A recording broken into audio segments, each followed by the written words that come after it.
რანჩოში დილა იწყება ადრე. იმაზე ადრე, ვიდრე თბილისში ძილის დროს წამომიდგენია ხოლმე. მაგრამ დღეს ასე არ იქნება. რადგან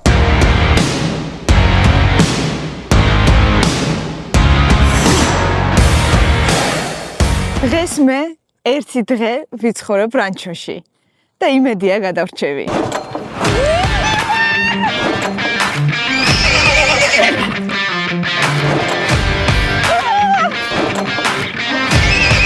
არ დაიწყოთ შინგარიში.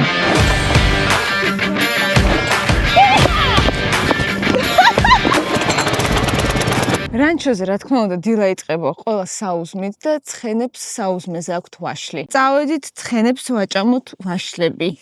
დამელოძეთ არ დაიწყოთ შემგარეში. წამოვაჭამოთ, თორე ეს უკვე შეგვიჭამს ყველაფერს და დანარჩენებს არაფერს არ დატოვებს. პირველად ცხოვრებაში უნდა ვაჭამოთ ცხენი.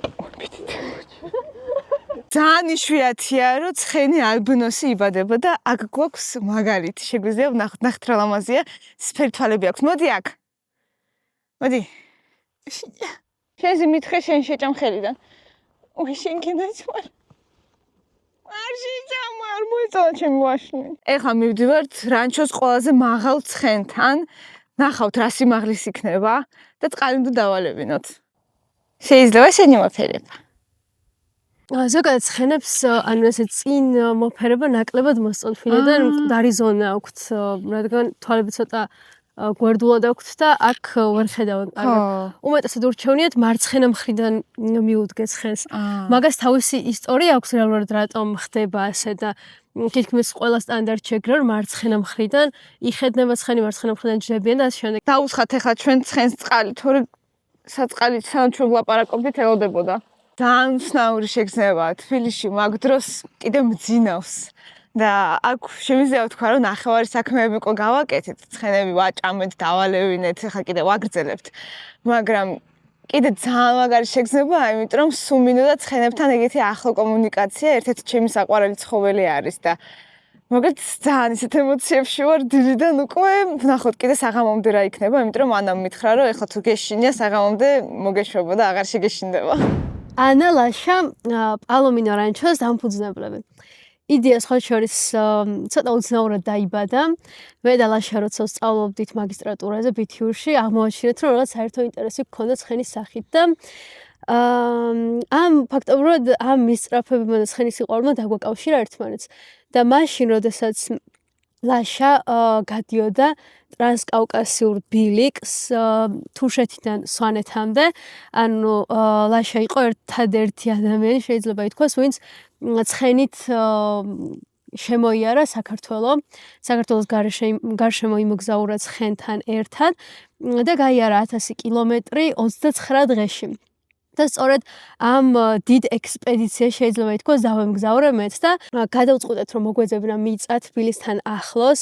ვიპოვეთ ეს მიწა, აქ რაც სულ ჯაგები იყო და ვიყიდეთ, ჩამოვრეკეთ ცხენები თუშეთიდან, რასაც 16 საათი დასჭირდა და 20 ცხენი ჩამოიყვანეთ პირველივე ჯერზე და სხვა შორის ხალხი გაუბრუნებოდა რომ ჯერ ცოტა ჩამოიყვანეთ, რატომ რისკავთ ასე და ასე შემდეგ, მაგრამ ჩვენ რაღაც ერთიანად გვინდოდა რომ ყველაფერი გავაკეთებინა და აქედან გამომდინარე დავიწყეთ დღეს უკვე რამად 53 ცხენი ყავს რანჩოში და როგორც ხედავ ყველა ერთად არ ყავს ეგ იმიტომ რომ ზოგი ფაშატი გაუხედნავი ცხენები კვიცები ცალსაკი ყავს ამასთან ერთად 3 ულაყი ყავს რანჩოში და ყველა სხვადასხვა ადგილზე ყავს მაგრამ ჩემთვის ძალიან უცნაური სიტყვებია ეს და მოდი და ბიჭადის გვინცენი ბოდი თავიდან უეგროვნა დამწყო ფაშატი ქვია ქალცხენებს ულაყი ქვია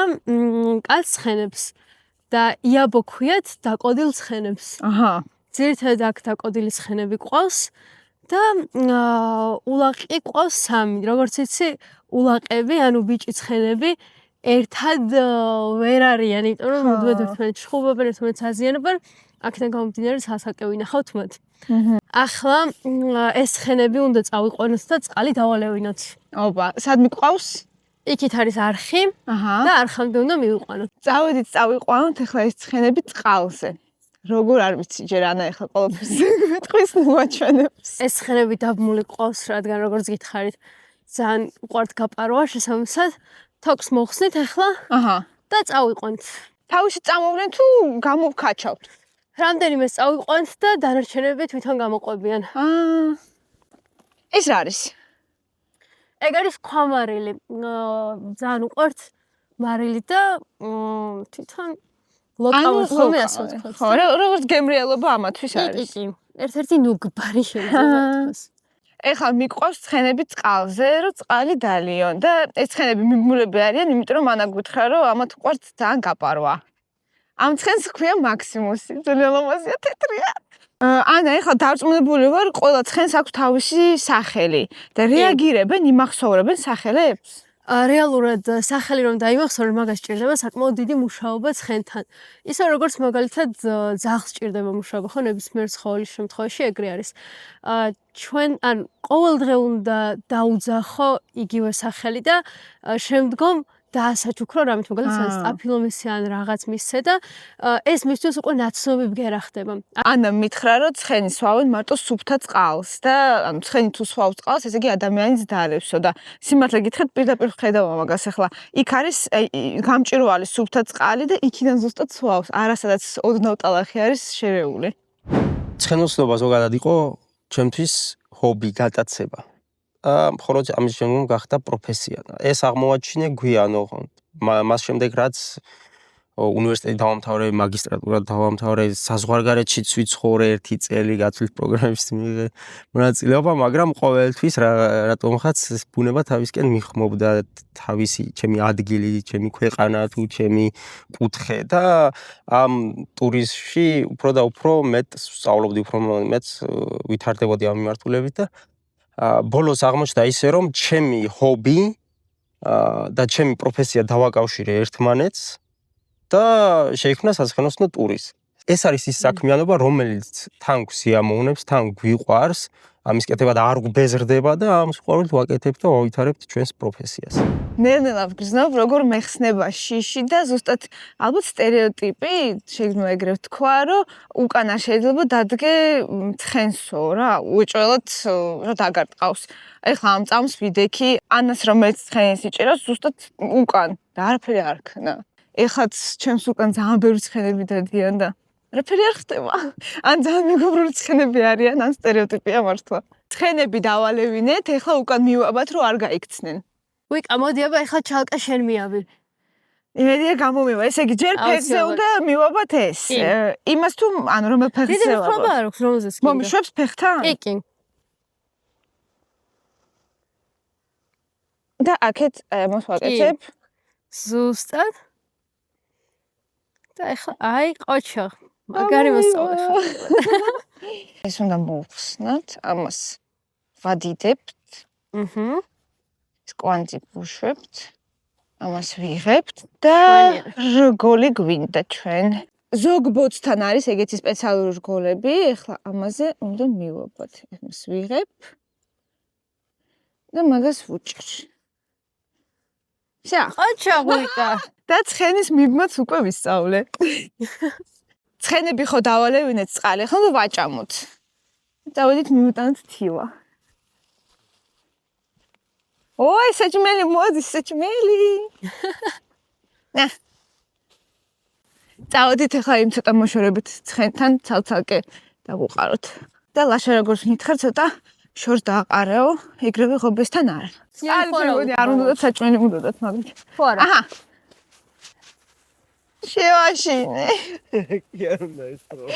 აი ეს რასაც ეძახიან ფეშენამ ეს ტოლვა ცხენის მიმართ მქონდა ბავშვობიდან. ეს არ არის შეძენილი ჩემი აზრით, ვინაიდან როგორც ჩემი მშობლები ამბობენ, როცა ძალიან პატარა ვიყავი, დაახლოებით 2 წლისა, თუ უნაგირზე არ დამცვამდნენ, ისე საჭმელს არ ვჭამდნენ. შესაბამისად 2 წლის ბავშვს ეს თუ შინაგანად რაღაც თანდაყოლილი არ გაქვს ეს ცხენების სიყვარული, ალბათ არ მოგინდება რომ მაინც და მაინც უნდა გირზე დაგვსან და ისე შეჭამოს და საჭმელი. კიდევ ერთ ისტორიას მოვყვები ლაშაზე, რომ ლაშა იყო 5 წლის, როცა ერთ-ერთ ხევს სურს დარჩა თავისი ცხენი თუ რაღაცნაირად ჩამორჩა ტურს და მოხვდა ამათ ოჯახში ამათთან და მაშინ ანუ ეს იყო ერთ-ერთი ცხენი, რომელზეც პატარა ბავშვი თავისუფლად ჯდებოდა, რადგან სხვა ცხენები ველურები იყვნენ და ესე შეიძლება მარტივად ვერ დამждარიყო და ლაშა იმდენად მიეჩვია ამ ცხენს, ანუ ყოველდღე ჯდებოდა, აჭენევდა და ხშირად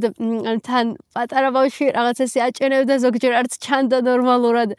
ერთხელაც მოაკითხა თავის ცხენს ამ ხევსურმა კაცმა და ლაშასგან რომ არავის გინება არ გაეგო, თურმე მაშინ ყველაფერი დაახარჯა იმ კაცს და იმდენად დიდი შთაბეჭდილება მოახდინა იმ კაცზე, რომ იმ კაცს ვინც ახლდა ერთ-ერთი ადამიანი უთხრა რომ მე აუცილებლად გაჩუქებ ცხენსო და მართლაც აჩუქა ცხენი ცოტა ხანში. რანჩოში ალბათ ერთ-ერთი მნიშვნელოვანი რაღაცა რაც უნდა იცოდე, ეს არის ეგეთი ტრაქტორის მართვა, იმიტომ რომ მძიმე რაღაცები რო გადაიტანო და მე ადამიანი რომელსაც პრავაც კი არ მაქვს, ახლა ვისწავლი ამის ტარებას. ამას მოვკვიდე ხელსა რომ გამოედება ეს. ხო. მე გამოვკრავთ ძლიერად რა. ვაიმე ჯეჯა. აი ეს ძლიერად გამოვკრავ, რო დაიქოქება. მე ამას მივიწევ ისევ წინ. აჰა. კაი. პირველ რიგში უნდა დავქოქო ეს მონსტრი, ამიტომ აქ გადავაწიოთ ონზე. ჩავრცეთ. შემდეგი არის აი ამ მოწყობილისის რაღაცის გაწევა აქეთ. და ეხლა გამოვქაჩვთ, ხო? ესე იგი, გამოვქაჩეთ და ძლიერად.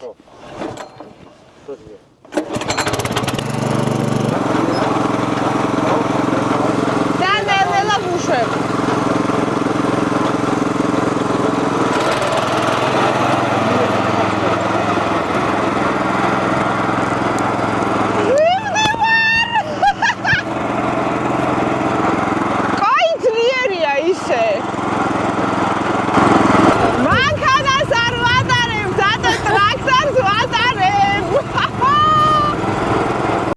აფსებული ხონდა ამის ინსტაგრამის სურათი, იქ შიშველის სურათებია და ანუ ტიტლი კანასურათი მოხდა. აი. მაგრამ მაშინ იყო ნაბარჯიშები, გამხდარ, ეხლა გავვასუქე. ამიტომ всё, ჩემ გარდა არავის აღარ დაინტერესებს. ანუ რა გინდა თქო? ის როგორ ჩავაქრე. ისე დაყავდათ ხოლმე ძონზე ფიროს არ წაიღო. ამ გასუქა რომ არავინ მოპაროს ქმარი. აბა რა. ოლაშა დაიწყებს თუ დაგის. ჯო უნივერსიტეტში გავიცანეთ ერთმანეთი მაგისტრატურაზე სწავლის დროს. დაუცხოვება ის არის, რომ 2022 წლებში ვსწავლობდით მაგისტრატურას მაშინ კოვიდის პერიოდია და ლექციაზე უნივერსიტეტში არ ყოფილვართ არც ერთხელ. სულ ონლაინ იყო სწავლა. მე აუდიტორიაში ლექციაზე არ ყოფილვარ. უბრალოდ ჯგუფელების შეკრებას გეგმავდით ხოლმე, რომ ერთმანეთი გვენახავთ, ცოდნოდა ვინ ვიყავით კამერის უკან და ამ გასვლებს რატომღაც აღმოჩნდა, რომ მე და ნამ ბევრი ვიცოდით, ანუ ამ ყველისთან ახლოს ესეთი ადგილებისაც შეიძლება შეკრება, რა აქტივობები შეგვიძლია დაგვეგეგმა, ეს გარი აქტივობები და გეგმავდით ხოლმე ესე ონლაინ დისტანციურად და მე უკვე ჯგუფის შეკრებაზე ვხვდებოდით ერთმანეთს დანარჩენს და იქ გავიცანით ერთმანეთს. მე უკვე საქმე დაგვაკავშირა ერთმანეთთან, იმიტომ რომ გავიგეთ ერთმანეთს რა პროფესიები გვაქვს, რა გამოცდილებები გვაქვს, აღმოჩნდა რომ ანუ ჩვენი ცალ-ცალკე პროფესიები ერთმანეთის შემავსებლები იყო და ეგ საქმე დაგვაკავშირა და ჯერ საქმე ავაწყეთ და მე ოჯახი.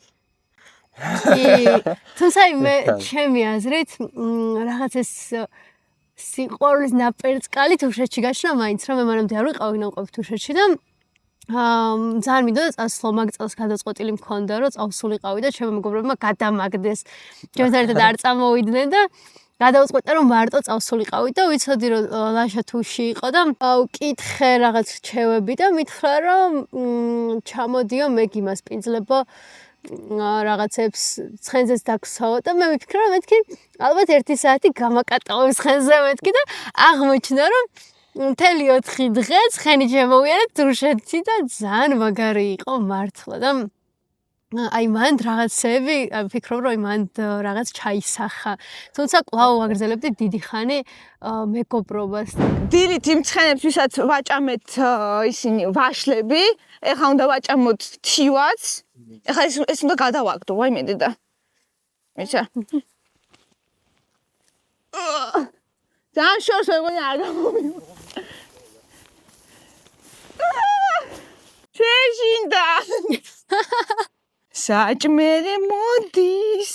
ცხენებს უყვარს ახალი თივა. უყურე? აი ეს მოკვდა ორი წელი. აჰა. აი განდო, ცოტა გამოიტანე და დაყარე. აჰა. მე ეგ ხუბო. უნდა გადავანაწილოთ, რომ ყველა ჭამოს და არ იჩხუბონ.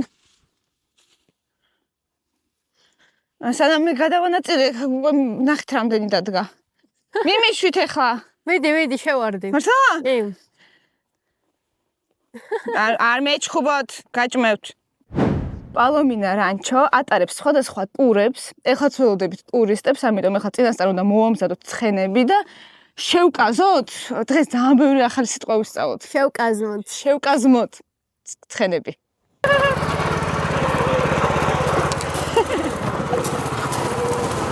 დავედი ცხენები შევკაზმოთ. ლაშა მოგვიყევი, აბა ეხლა რა შვებით? ეხლა ეს კვიცი გაიზარდა უკვე 6 თვის არის და იმისათვის რომ დედას ენერგია აღარ გამოაცალოს, უნდა მოვაშოროთ. დაახლოებით 1 კვირა დაბმული გვეყოლება. დედას რო აღარ მოწოვს, იმასაც რძე გაუშრება. აი ხა მარტო რძეს ჭამს თუ თივასაც ჭამს? თივასაც, ბალასაც, ყველაფერს ჭამს. და უკვე შეუძლია რომ დამოუკიდებლად დედის გარეშეც, რძის გარეშეც გაიზარდოს. ამიტომ გასაგებია. უკვე ზედმეტია ეხლა მაგისთვის ეგ და დედისთვის კიდე უფრო რთულია მე ზამთარში რო კიდე საცლის ენერგიას ზედმეტია. მარტო ზამთარში აჩენენ ხოლმე? არ გაზაფხულზე აჩენენ და ეხლა უნდა მოემზადოს შემდეგი კვიცის გაჩენისთვის და იმისთვის რომ ვიტამინები შეინარჩუნოს, იმიტომ რომ ორსულად არის. უკვე ორსულად არის. კვიცისთვის ხო. საშუალებას მივცემთ რომ უფრო კარგად განავითაროს ის თავისი პატარა მუცელში. დავიჭიროთ. ეს არის საკმაოდ ჭკვიანი კვიცია. ოპა. ეხლა ამას უნდა გავუკეთო ავშარა, ეს ხო დავიჭირე. ეხლა ამისთვის ეს არის პირველი დაჭერა რა, არ იცი სამან არაფერი. ხო. და ეხლა ცოტა პანიკაში შევარდება. ხო, ეხლა ეს არის ავშარა, ეს უნდა გავუკეთო თავზე. აჰა. მე სანამ თავზე ამას გავუკეთებ, ჯერ უნდა მივიდე ახლოს. რაც იქნება ყველაზე რთული, იმიტომ რომ ეხლა ეშინია, ხო? ჯერ არ არის პირველად შეეხო ამას თოკი რა. ეხლა თოკის ეშინია თუ ადამიანის? ადამიანსაც ეშინია და თოკისაც. ეს რაღაც რო ქაჩავს, ეკაჩება და ვეღარ მიდის ეს. ამ დროს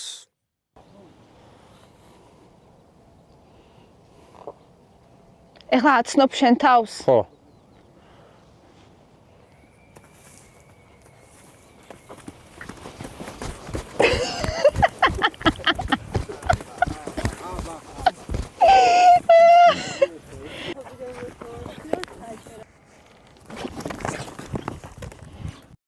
ეხლა უნდა გავუკეთო და ავშარო.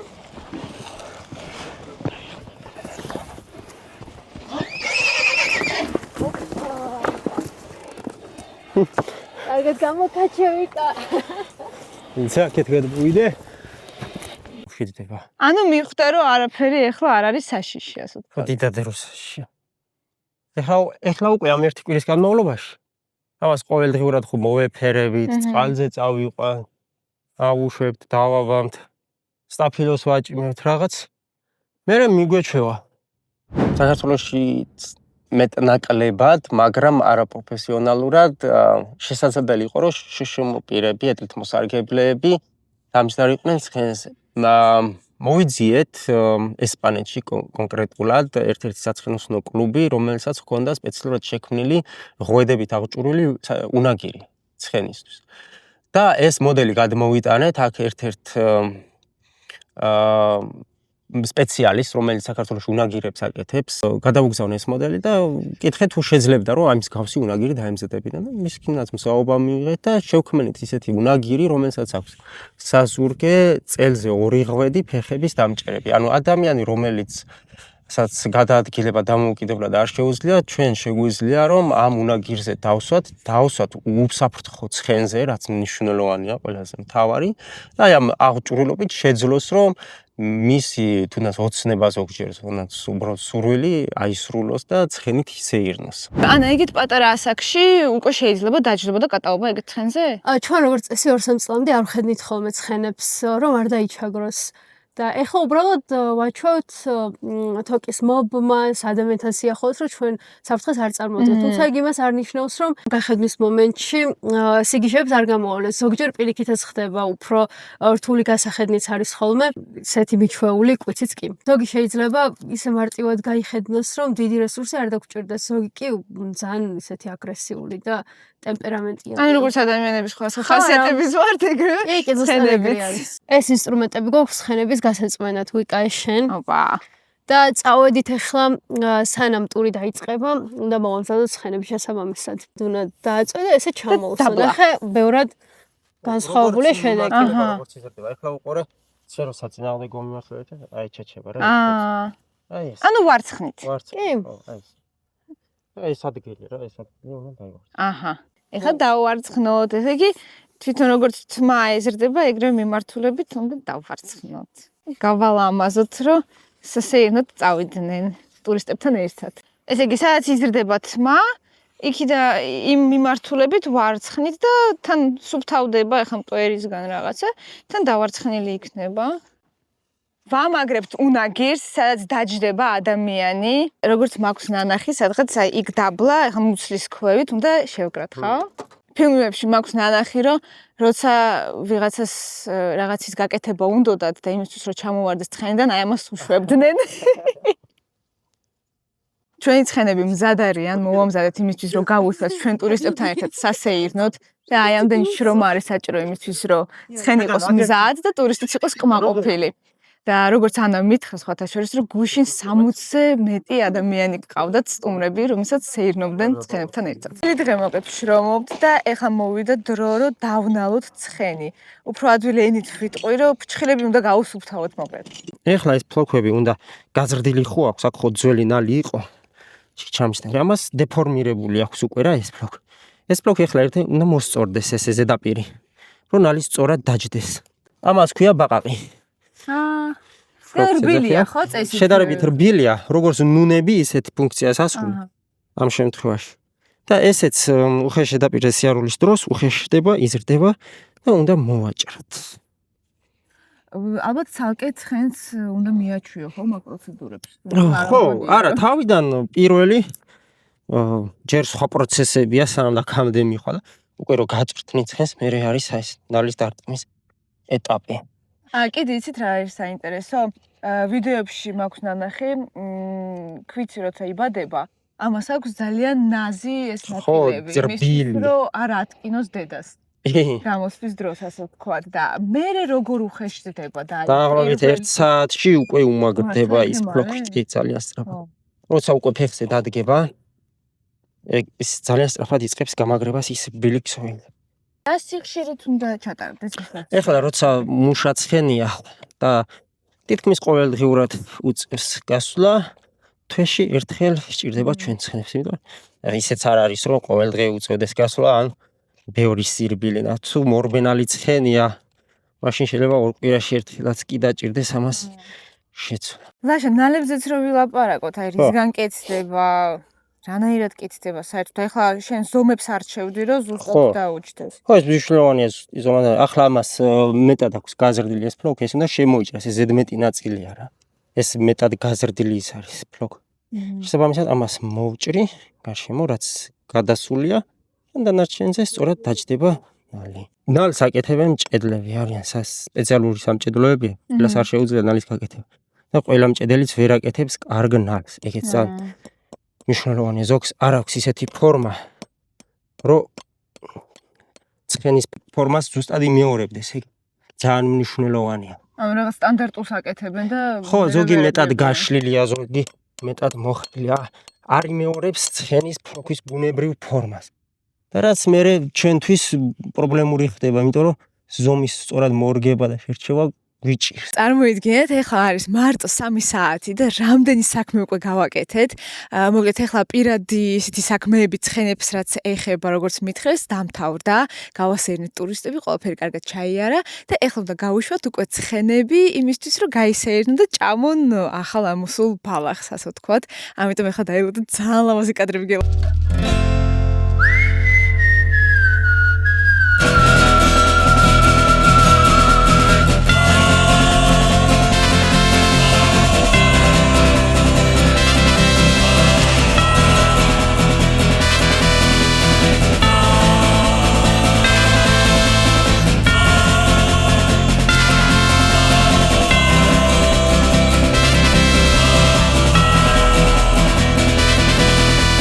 უნდა საცხენოსნო ტური მეც უნდა გამოვცადო, მაგრამ პირველ რიგში უნდა ვისწავლო როგორ უნდა დავждდეთ ცხენზე სწორად.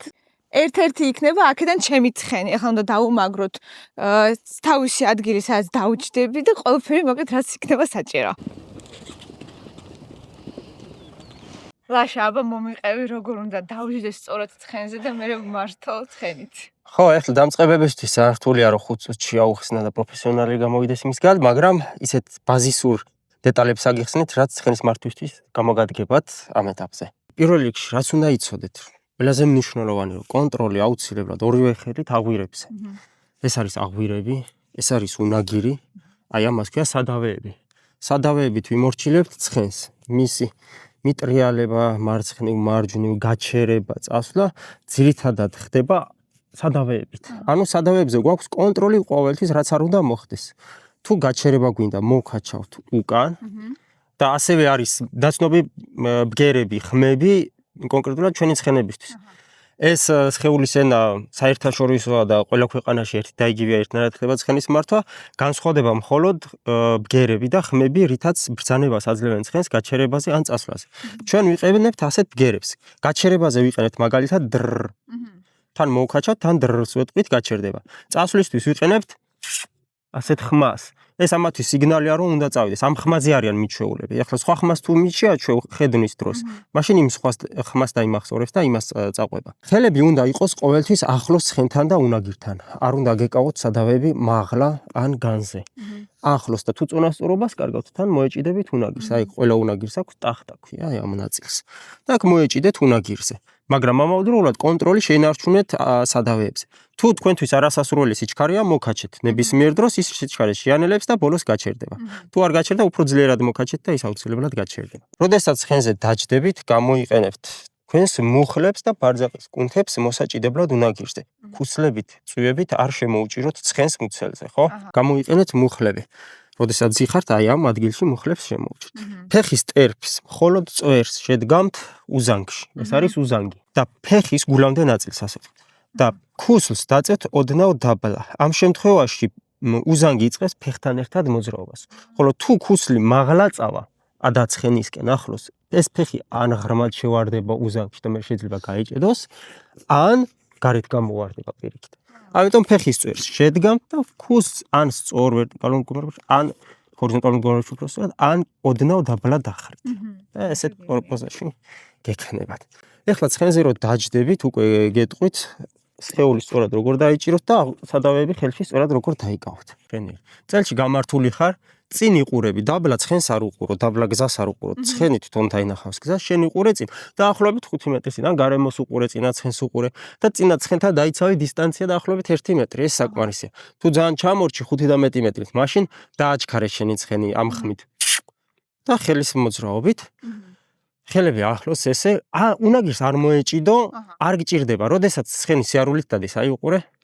ამ დროს შენ მუხლები გამოიყენე, ხო? ფეხი ქუსლი ოდნავ დაბლა დაწიე.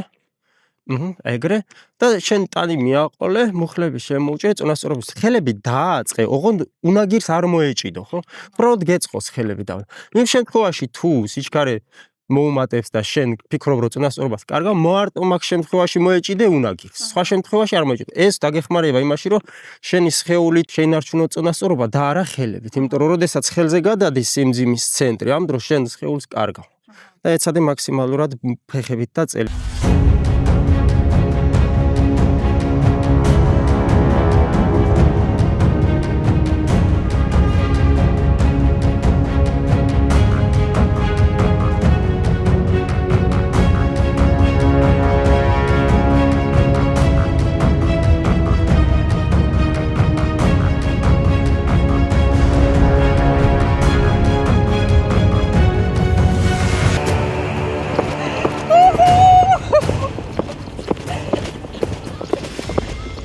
ცხენი თითქოს შენი ნაწილია.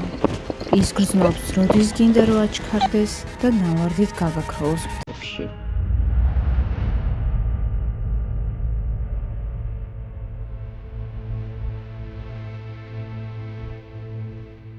აქ სხვა სამყაროა. რჩებით შენ, ცხენი და გზა, რომელიც შეიძლება არასოდეს დასრულდეს.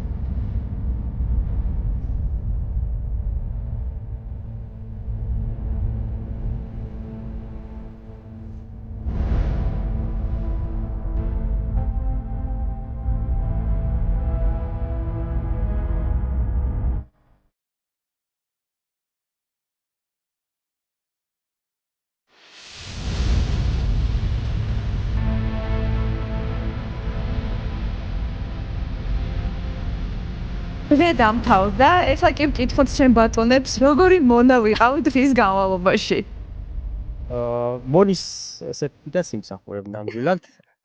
იმ ყველაფრის გათვალისწინებით, რაც გააკეთე, როგორც დაგვეხმარე და რაც მთავარია, როგორც ნახეთ, აი ტურზე პირველი გამოცდილებისთვის იდეალური იყო ჩემი აზრით, ვიდეოში კი ნახავენ თვითონაც ან ნახავდნენ უკვე რა მაგრად აჭენებდი და მაგრად მართავდი ცხენს, ასე რომ შენი აზრით გადარჩება? აუცილებლად, ასეთ პირობებში აუცილებლად გადარჩება. სხვასაც გადაარჩეს. სიმართლე გითხრათ, თავიდან მოველოდი რომ რაღაც ერთიო რაღაცას გააკეთებ და ისეს და ვითომ რაღაცა კადრში გამოვჩნდით, კარგად იყავით, ანუ ისე გამიკვირდა, რომ ყველაფერი ღირსეულად ბოლომდე შეასრულა, ანუ ნამდვილი კოვბოი იყო და ნამდვილად ის წნეხი და მთელი შრომა რაც დღის განმავლობაში გვაქვს, ყველაფერი 10-ზე არა, უფრო მეტი ესროლა. სიამოვნებით ნამდვილად იმსახურეს ეს თქვენ. სულ ახლახან ანა გახდა 30 წლამდე Forbes-ის გამარჯვებული, რაც ანას და ლაშავს თავდაუზოგავი შრომის შედეგია. ჩემთვის კი სიამაყე, რომ ახალგაზრდებმა შეძლეს და თავი დაემკვიდრეს ახალ სფეროში. და ან სხვა შორს უნდა ვთქვა, რომ რამდენ ადამიანთან მქონია შეხება, გინდას დამწყებები და ისე და ეს იყო ჩაღად, მართლა არავის არ უვლია ტურზე, იმიტომ რომ რავი, თან 4 საათიანზე, ანუ მე დალაშა გოგონა რამას უეჭველი გამოცდილება ექნება, რაღაცას გვიმალავსო, იმიტომ რომ ჯერ ძალიან ყოჩაღად იჯდა, თავისუფლად იჯდა, არაფრის არ შედა და მაგრად აჭენებდა პირველივე ჯერზე, ძალიან მაგრად გამოვიდა ყველაფერი, ბრავო. ეს იყო ჩემი ბავშვობის ოცნება. გამეტარებინა ცხენთან ერთად თუნდაც ერთი დღე, რომელიც დღეს ავისრულე. მაგრამ ახლა ხვდები, რომ ეს არ იყო ერთი ბავშვური ოცნება. ეს იყო იმ ბავშვის გამოძახილი, რომელიც ყველა ჩვენგანში ცხოვრობს. და ზოგჯერ უნდა მივცეთ მას უფლება თავი გამოიმშღავნოს.